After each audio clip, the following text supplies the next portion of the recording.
नमस्कार। देश देशांतर में आपका स्वागत है। मैं हूं आरफा खानम शेरवानी। जलवायु परिवर्तन पर पेरिस समझौते को लेकर न्यूयॉर्क में महत्वपूर्ण बैठक हो रही है। पिछले साल दिसंबर में 190 से ज़्यादा देशों ने इस समझौते को स्वीकार किया था। भारत में अंदरूनी तौर पर इसको लेकर एक सहमति बनती दिखी है। इस सम्मेलन में, जो कि संयुक्त राष्ट्र के महासचिव बैन की मून ने बुलाई है, पर्यावरण मंत्री प्रकाश जावड़ेकर भारत की तरफ से हिस्सा ले रहे हैं।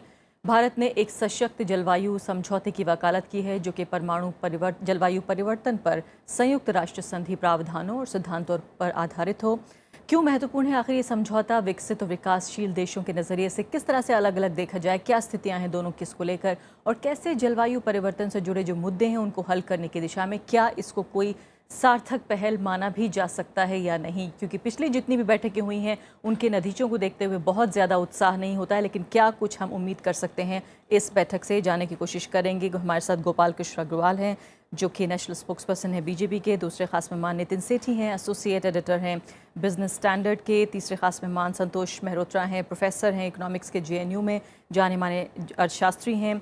साथ ही मेरे साथ प्रोफेसर सुभाष चंद्र हैं, जो कि सीनियर कंसल्टेंट हैं टेरी में, और भाषा सिंह हैं, वरिष्ठ पत्रकार, पर्यावरण के मुद्दों पर नज़र रखती हैं और आउटलुक हिंदी की चीफ ऑफ ब्यूरो भी हैं। फिलहाल सभी मेहमानों का बहुत बहुत स्वागत है। नितिन, मैं आपके साथ शुरुआत करना चाहती हूँ कि क्यों इतना महत्व इस बैठक को दिया जाए? बहुत सारे देश सहमत ज़रूर हुए हैं, लेकिन बहुत सारे मुद्दे ऐसे हैं जिस पर अभी भी सहमति नहीं है।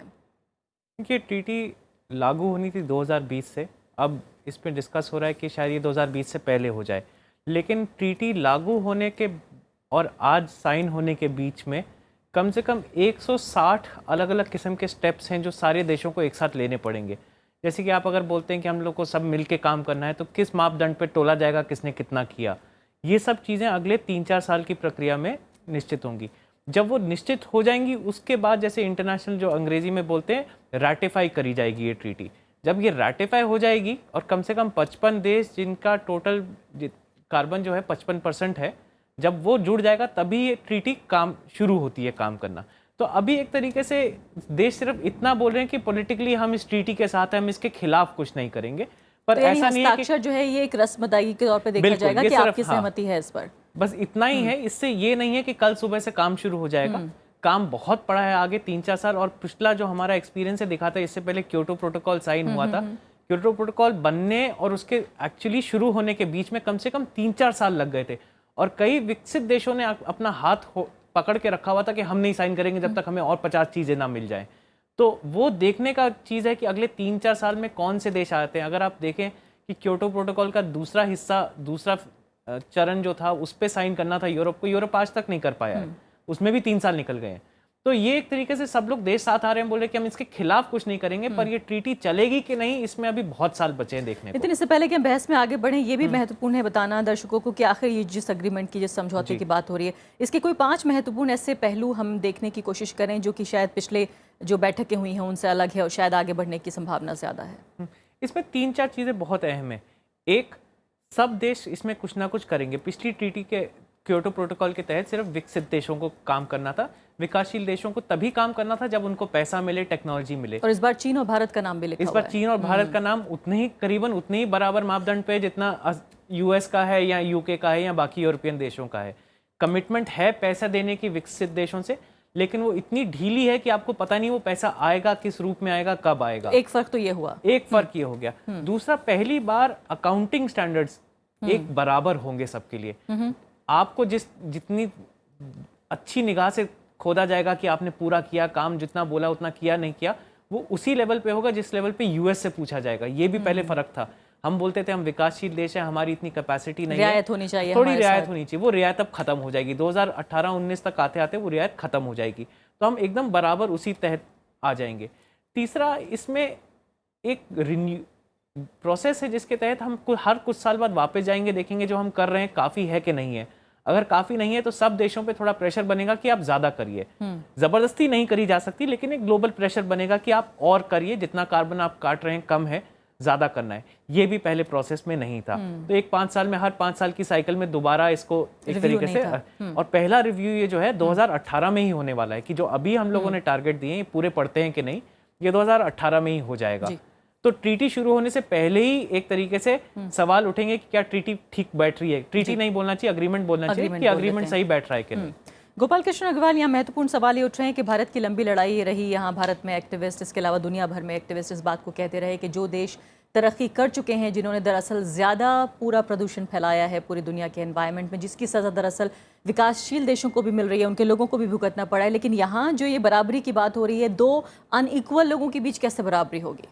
देखिए, अगर हम इंटरनेशनल ट्रीटीज़ को देखें, पूरी इतिहास को देखें, तो इंटरनेशनल ट्रीटीज़ ने बहुत ज़्यादा अचीव ऑन द ग्राउंड मेरे को नहीं लगता किया। जहाँ भी हमने देखा, ज़्यादातर उन्होंने डेवलप नेशंस के इंटरेस्ट को ही वॉच किया, चाहे हम WTO को देख लें, गैट को देख लें, या United Nations convention against corruptions को देख लें। तो बेसिकली ये हमें समझना होगा कि अगर हमें इंटरनेशनल लेवल पे ट्रीटीज़ को साइन करना है या हम उन को करते हैं, तो उसको फाइनली नेगोशिएशंस तो उसके बाद भी, जैसे नितिन जी ने कहा, उसके बाद भी चलते रहते हैं। अभी तो रेटिफिकेशन होगा, हम इनिशियली एक तरीके से हम उसे साइन ना करें और पहले से ही हम उस चीज़ को एक सेपरेट आउट नेशन की तरह खड़े रहेंगे, तो हमारे लिए एक ग्लोबल पोजीशनिंग में दिक्कत होती है।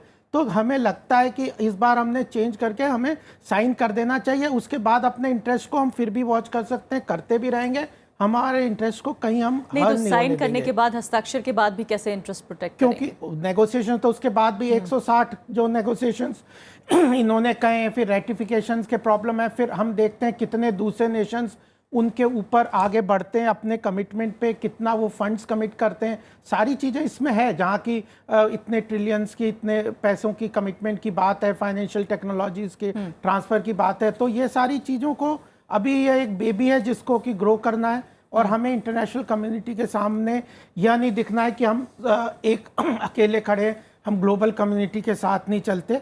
और सबसे महत्वपूर्ण बात है, इन ट्रीटीज से क्या होता है, हमारे देश में भी अवेयरनेस क्रिएट होती है। अल्टीमेटली इंटरनेशनल लेवल पे जब हम कार्बन एमिशंस की बात करेंगे, तो हम नेगोशिएशंस कर भी सकते हैं, हमारे जो प्रॉब्लम्स हैं उनको हम बेसिकली और अच्छे इंटरनेशनल प्लेटफॉर्म पे ला सकते हैं, टेक्नोलॉजी के ऊपर भी बात कर सकते हैं। तो ये सारी चीज़ें मुझे लगता है इन द लॉन्ग रन ये नेगोशिएशन में एक हमारा माइंड सेट भी खुलता है, हमारे लोगों को भी एक्सपीरियंस होता है, तो सारी चीज़ों से मुझे लगता है। संतोष मेहता जी, ये बताइए, कोपेनहेगन की जो 2009 की बातचीत हुई, जिसके बाद ये कहा गया कि सब कुछ जो है हताशा का माहौल हुआ, इसके बाद 2016 में कितना हम आगे बढ़ पाएंगे इस समझौते के बाद?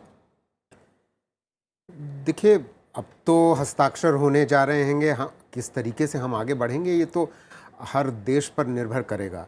और सच बात तो ये है, हमें अपने ही हित में इसको लागू करने की पूरी कोशिश करनी चाहिए।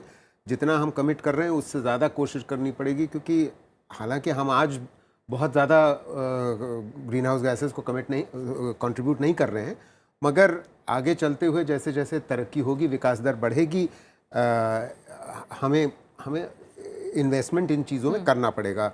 हमें रिन्यूएबल्स में इन्वेस्टमेंट करना पड़ेगा, हमें कोल बेस्ड पावर जनरेशन है उसको क्लीन अप करना पड़ेगा। इसमें हमें कोई दो राय है ही नहीं, क्योंकि नुकसान हमें हो रहा है ग्रीन हाउस गैसेस की वजह से। मतलब ये जो मार्च अप्रैल में अब बारिश शुरू हो गई है, बिल्कुल, जिसकी वजह से गेहूं की खेती पे मतलब जलवायु परिवर्तन जो है आपके घर पहुंच गया है। बिल्कुल घर पहुंच गया है, जो उनके घर नहीं पहुंचा। जो विकसित देश हैं उनको, वो आप चले जाइए वहां तो इतनी बस बात करेंगे, अरे हमारी इस बार जाड़ा बहुत ज़्यादा, बहुत ठंड पड़ी, या गर्मी बहुत ज़्यादा गर्मी हुई, या गर्मी में बहुत बरसात हुई, इस तरीके की बातें सुनने को आपको ज़्यादा गर्म कपड़े खरीद लेंगे या फिर और तैयारी कर लेंगे, लेकिन हमारे यहाँ जो है वो वैसे भी ज़्यादा तैयार हैं मिटिगेशन और एडेप्टेशन करने के लिए, जो हम नहीं है। इसलिए हमें तो अपनी जी जान लगा करके जो कुछ करना है, ट्रीटी में हमने जो कुछ साइन किया, हमें तो जी जान लगा करके लेकिन मेरा तो जो मैं समझना चाहती हूँ वो आपसे ये कि पिछले एक दशक में ये जो पूरी बाइनरी हमने देखी है, पूरा जो लगातार जो बहस है वो बदली नहीं है पिछले 10-15 साल में, कि विकासशील देश इधर हैं, विकसित देश इधर हैं, उनको जो है तरक्की करने की ज़रूरत है, इसलिए वो ज़्यादा गैस का एमिशन करेंगे, कार्बन डाइऑक्साइड ज़्यादा फैलाएंगे, ज़्यादा प्रदूषण करेंगे, हमें हक मिलना चाहिए। जो विकसित देश हैं उनको जो है ये अधिकार, चूँकि वो पहले ही तरक्की कर चुके हैं, तो उनको थोड़ा स्लो डाउन कर जाना चाहिए। ये बहस बदली नहीं है, तो आज क्या 2016 में क्या बदला है? मुझे लगता है कि बदला, विकासशील देशों में सोच बदली है, इसमें कोई दो राय नहीं है। क्योंकि विकासशील देश जो एशियाई हैं उनमें विकास दर मैं जीडीपी ग्रोथ रेट की बात कर रहा हूँ, विकास दर बढ़ गई है। तो जिसकी वजह से चाइना, इंडिया और बाकी एशियाई देशों का जो योगदान है ग्रीन हाउस गैस एमिशंस में, वो बढ़ता चला गया है। तो इस वजह से चाइना और भारत में स्वयं सोच बदली है, जिसकी वजह से देश ये दो देश और बाकी देश भी, एशियाई देश। आप कह रहे हैं थोपा नहीं जा रहा है, ये अपने आप स्वयं हो रहा है। हाँ, बिल्कुल। हमें अगर थोपा जा भी रहा होता तो हमें करना ज़रूरी है, और न भी थोपा जा रहा होता तो हमें करना ज़रूरी है। प्रोफेसर सुभाष चंद्र, ये बताइए फिलहाल की जो पहली बार ये बात हो रही है कि चीन और भारत को भी जो है वो अपना एमिशन कम करना होगा। इसमें चीन की बात तो समझ में आती है, विकसित देश है, लेकिन क्या भारत के मद्देनज़र इसको इस तरह से देखना ठीक है? यहाँ पर प्रोफेसर मेहरोत्रा ये कह रहे हैं कि चूंकि हमारे दरवाजे पहुँच चुका है जलवायु परिवर्तन, तो खुद उठकर हमें खड़ा होना होगा और कट करना होगा। मैं प्रोफेसर मल्होत्रा से बिल्कुल एग्री करता हूँ, क्योंकि ये जो है ऑलरेडी जो क्लाइमेट चेंज है वो हमारे दरवाजे पे है। आप देख रहे हैं कि किस तरीके से फ्लड्स जो हैं वो ज़्यादा इंक्रीज़ हो रहे हैं, उसकी इंटेंसिटी इंक्रीज़ हो रही है, और जो ड्राउट्स हैं उसकी इंटेंसिटी इंक्रीज़ हो रही है। तीसरी चीज़ जो हमें ये सोचनी होगी कि इस वक्त क्योंकि हम डेवलप करने जा रहे हैं, नई इंडस्ट्री लगाने जा रहे हैं, तो we have to think in terms of better technologies, better means of producing power. जैसे आपने देखा already we have started, it is in our interest कि हम सोलर पे जा रहे हैं।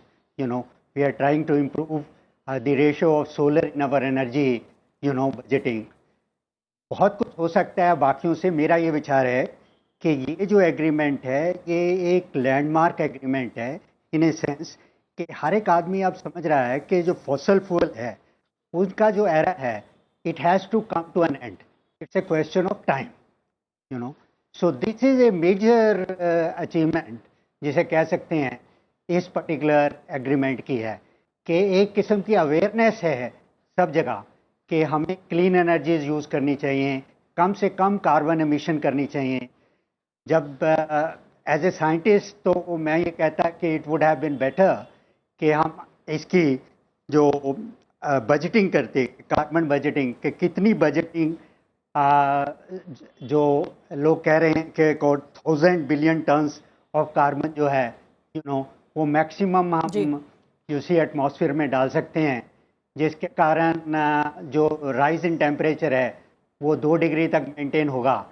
लेकिन वो अगर होता तो इट वाज मच बेटर कि हम लोग डिफरेंट जो कंट्रीज की कंट्रीब्यूशन है उसको नाप सकते, पर वो हुआ नहीं जी। पर मेरे विचार में ज्यों-ज्यों क्लाइमेट चेंज के इम्पैक्ट जो हैं वो देशों में नज़र आएंगे, सब देशों में नज़र आएंगे।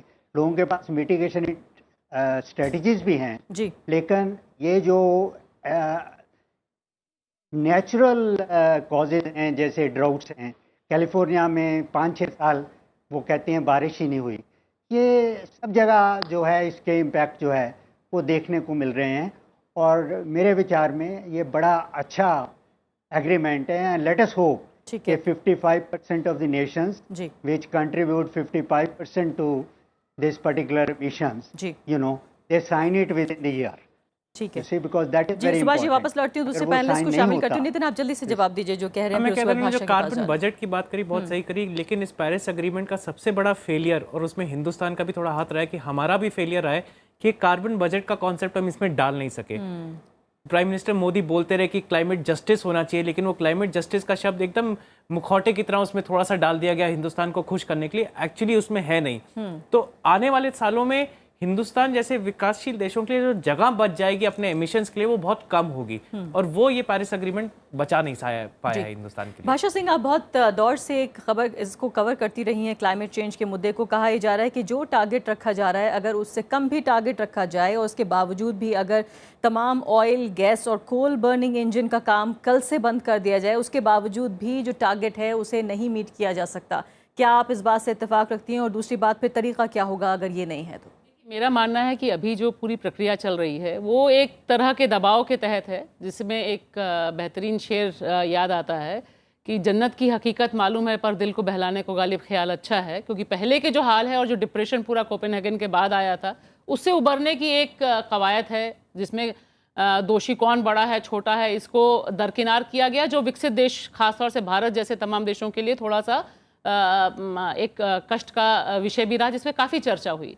लेकिन यहाँ मैं ये ज़रूर कहना चाहूँगी कि हम जब भी क्लाइमेट चेंज पे चर्चा कर रहे हैं और ख़ासतौर से जिन मुद्दों पे आप बात कर रहे हैं, नितिन ने अभी जो कहा कि जो डिसीज़न है वो पॉलिटिकल होना है, क्लाइमेट चेंज से कैसे बचना है, ये तमाम देश जो 55% देश आने वाले हैं उनकी जो पॉलिटिकल क्लाउड है उसको डिसाइड करना है कि वो कितना ख़त्म करने वाले हैं, कितने हद तक आगे जाएंगे, एग्रीमेंट पे साइन करेंगे और नहीं करेंगे, जो कर लेंगे उनको भी कौन पकड़ने वाला है।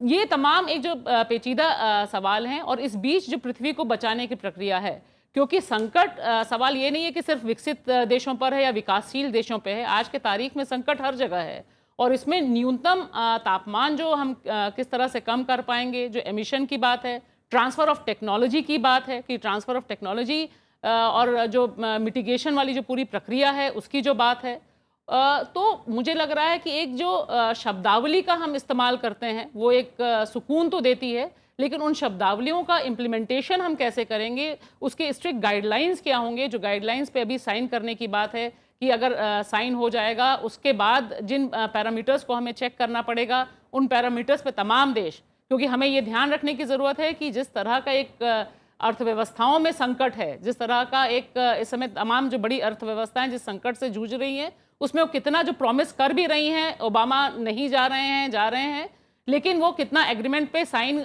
करके कितना अपनी जेब से खर्च करेंगे। जो क्लाइमेट बजटिंग की बात है, भारत किस हद तक जा पाएगा उसमें, जो पूरी जो जगलरी है उसको हम क्लाइमेट जस्टिस में वाकई तब्दील करने की स्थिति में, या जो तमाम प्रोजेक्ट्स हैं उनको रीडिज़ाइन पीपल फ्रेंडली करने में वाकई उतर पाएंगे। मुझे लगता है कि ये अभी देखना बाकी है। और इसके अलावा कहा यह गया है उतनी कि देर देखने में जो इमिशंस की बात है, खासतौर से जिन बातों को आप कह रही हैं कि तब तक हमारे इमिशंस 3 साल का प्रक्रिया है, 4 साल की प्रक्रिया है, तब तक पृथ्वी को बचाने की जो प्रक्रिया है वह कैसे ये जो एग्रीमेंट आज होने जा रहा है, क्योंकि मुझे लगता है वो अर्जेंसी अभी भी नहीं दिखाई दे रही है।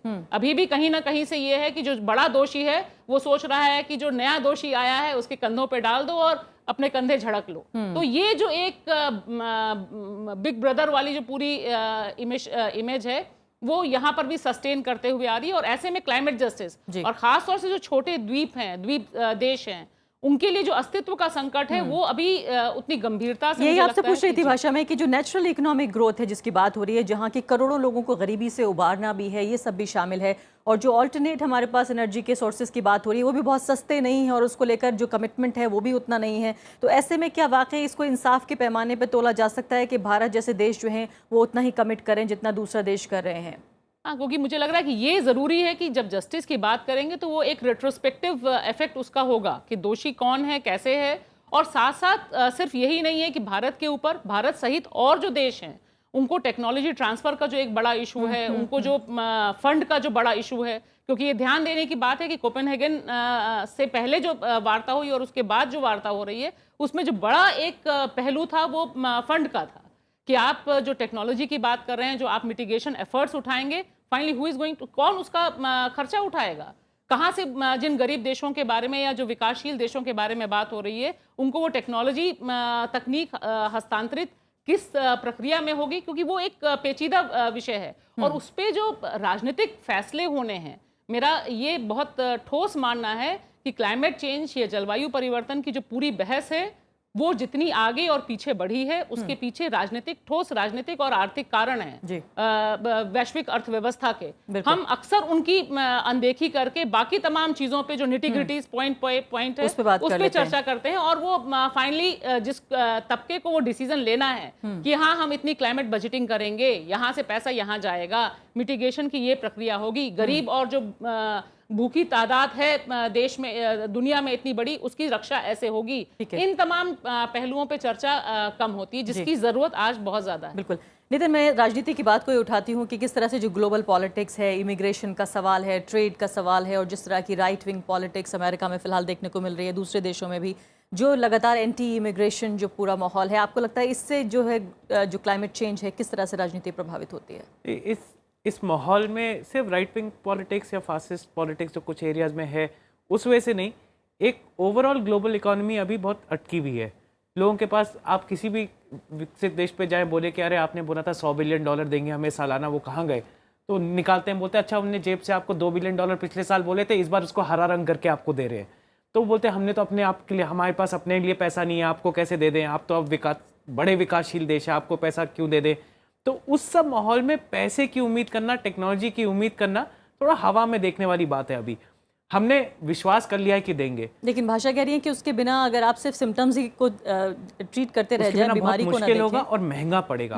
और महंगा इसलिए नहीं पड़ेगा कि ₹2 आपको एक्स्ट्रा देना पड़ेगा, उसका एक सीधा उसका नतीजा ये होगा कि जिस गरीब को आप बिजली देना चाह रहे हैं, आप बोल रहे हैं 2017 में मैं सारे घरों में बिजली दे दूंगा, 24 घंटे बिजली आएगी, वो या तो महंगी हो जाएगी या वो देर से आएगी, क्योंकि वो आम आदमी ले ही नहीं पाएगा। जैसे आप ही बोल रहे हैं सोलर की कीमत अगर ज्यादा है, या कोई आप एनर्जी फॉर्म ला रहे हैं जो ₹6 लगता है यूनिट, ₹3 यूनिट की जगह, तो मैं नहीं दे पाऊंगा।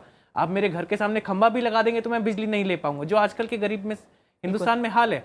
तो वही हम पेरिस में ये थोड़ी अपनी हार माननी चाहिए कि हमने ये अपने आप को बचा नहीं पाए पूरी तरह। हमने बोला बहुत ज्यादा, उसमें से जितना कर सकते थे उसका भी हमने आधा एक बात जो मैं बोलना चाह रहा हूँ, जी जी बोलिए।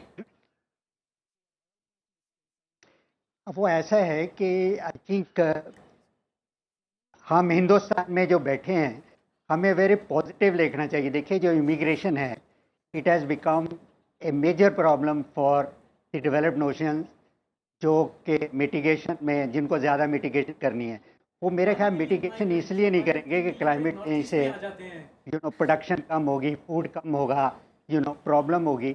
वो इसलिए भी चाहेंगे कि इमिग्रेशन कम हो उन एरिया से। You see, so world is changing very fast. I think we need to take a positive viewpoint to this. Something like this has happened. ये साइन हो जाना चाहिए। इस साइन होने के बाद काफ़ी चेंजेस आने की ज़रूरत है। हम लोगों को हिंदुस्तान में बहुत एक्सपीरियंस है। आपने देखा होगा कि वाटर रिसोर्सेज में जो रिवर्स हैं, जो लोग पहले यूज़ कर सकते थे डेल्टाज में, उन्होंने पानी यूज़ कर लिया, तो रिपेरियन राइट्स के अंडर उनका जो पानी था वो लगा गया। तो अब जो नया पानी, जो एडिशनल पानी है, जब उसको बांटा जाता है तो उसके मापदंड दूसरे हैं। तो हम लोगों को ऐसी जो डिसीजंस हैं, इसको के ऊपर रिसर्च करके जी, जब अगले 2-3 साल में जो बनेंगे मापदंड जिससे ये नापा जाएगा, उसके लिए तैयार होना चाहिए। जी ठीक है, समय नहीं है। भाषा जी जल्दी से जवाब दीजिए। मैं ये कहना चाहती हूँ कि देखिए, फील पॉजिटिव बहुत अच्छा, सोचने से अच्छा हो जाएगा। ऐसा होता तो देश में जिस समय हम ये चर्चा कर रहे हैं, हमारी 30% आबादी भीषण सूखे में है, पानी पीने को नहीं मिल रहा है, तो अनाज नहीं मिल रहा है। तो ये जो वस्तु स्थितियां हैं, ये देखना चाहिए कि हमारी जो नीतियां हैं वो पहले से जो गरीब और वंचित हैं, पहले से जो हाशिए पर हैं, जिनको खाने को नहीं मिल रहा, पानी नहीं है, बिजली नहीं है, तकनीक अभी तक वहां नहीं पहुंची, उनकी सुरक्षा सिर्फ भारत ही की बात नहीं, तमाम और जो ऐसे देश हैं जिन पर ये ट्रीटी इस तरह से जिसकी बहुत अंदेशे हैं कि उन पर लादी जाएगी बनस्पत उनके। और सवाल माइग्रेशन का सिर्फ भारत में पड़ेगा। अगर यूरोप डूबेगा या अमेरिका डूबेगा तो ऐसा नहीं है कि भारत नहीं डूबेगा या भारत पे असर नहीं पड़ेगा। हम इस समय एक ग्लोबल फिनोमिना पे बात कर रहे हैं, तो वहां पर और सबसे बड़ा सवाल ये है कि जलवायु परिवर्तन ना हो, इसके खतरे कम हो, इसके लिए जो फंड चाहिए, मैं बार बार इसलिए कह रही हूँ क्योंकि नितिन ने बहुत अच्छे से कहा कि सब लोग पल्ला झाड़ देंगे, जेब निकाल देंगे, फिर फाइनली जमा खर्ची होगी। हम बहुत अच्छा बोलना चाहते हैं, बहुत अच्छी न्याय भी देना चाहते हैं, पृथ्वी को डूबने से भी बचाना चाहते हैं, गर्म होने से बचाना चाहते हैं, 1.5 पे हमारी डिग्री बढ़े, लेकिन इम्प्लीमेंट कैसे? मुझे लगता है कि इस पे सोच ज्यादा होनी चाहिए, बनस्पत इसके कि जुमले हों, बनस्पत इसके कि वादे हों। जी देखिए, मैं एक चीज़ बात जरूर कहना चाहता हूँ। हमारे देश में कई समस्याएं हैं, सारी बताएं, और भी जानते हैं, हम भी जानते हैं, सब जानते हैं।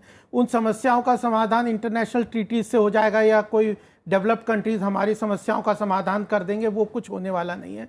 ये जो ट्रीटीज का, जो हम पेरिस एग्रीमेंट की साइनिंग की बात करें, इसका तो एक इंटरनेशनल मैसेज है कि awareness on the climate change, केवल हम भी उतने ही इस चीज़ के लिए अलाइव हैं, सोचते हैं ये करना चाहिए। और जो हमारे डोमेस्टिक प्रॉब्लम्स हैं, चाहे रिन्यूएबल एनर्जी के टारगेट्स लेने हैं, सोलर एनर्जी के लिए करने हैं, कार्बन एमिशंस के लिए बेटर टेक्नोलॉजी चाहिए, वो सब सॉल्यूशंस हमें डोमेस्टिकली देखना पड़ेगा। इंटरनेशनली इन चीज़ों के लिए एकदम नहीं आएंगे, हमें तो बार्गेन और ट्रेड ऑफ्स के साथ करना। फिर भी इस पेरिस एग्रीमेंट के लिए मैं कहता हूं कि ये वॉलंटरी है, लेकिन इसने हमें एक स्पेस दिया है कि कह रहे हैं कि ठीक से बार्गेन नहीं कर पाया लेकिन भारत, 3 चीज़ों में मैं इसीलिए फोकस करना चाहता हूं कि हम पीएम मोदी ने भी इसमें स्पेसिफिकली कहा था कि कार्बन एमिशन में जो स्पेस बची है उसमें developing countries have got now more space from this.